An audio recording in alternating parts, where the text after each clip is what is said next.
we can talk about legitimate authority as being somewhere in the service of instrumental demands, and either right in the middle with regard to friendly versus unfriendly, or positive versus negative.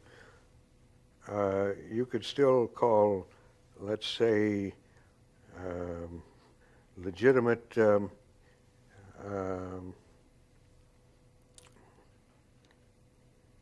well, the authority which is exercised by somebody who's just trying to be a good manager.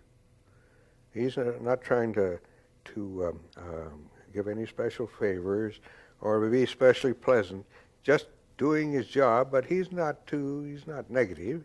He's just halfway between friendly and unfriendly. So, and his authority, let's say, is legitimate.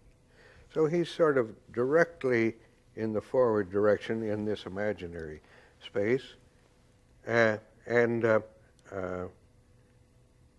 he thinks that's where he should be. That's where his values say, to be a good manager in this kind of neutral sense.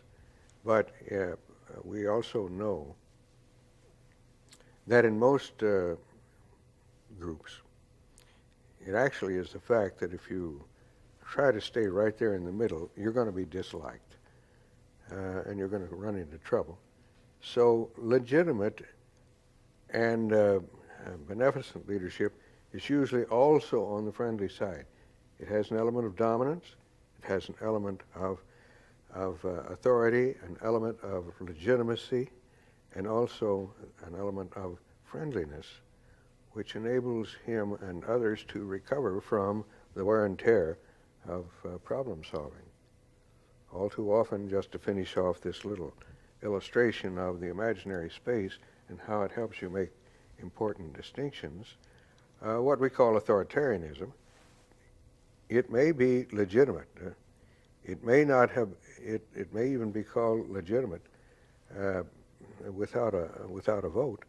It is instrumentally oriented toward the accomplishment of tasks, toward the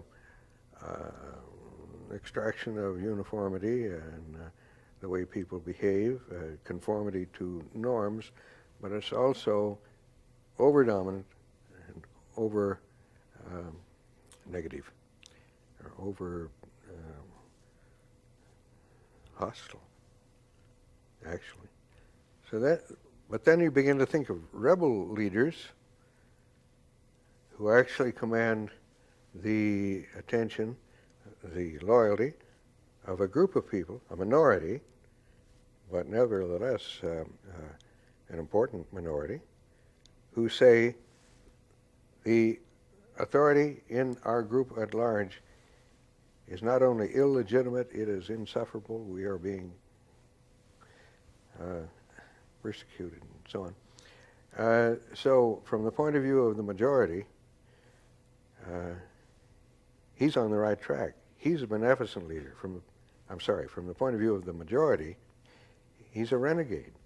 He's a member of the militia. But from the point of view of his own adherents, he is a hero, or a potential hero, if they win.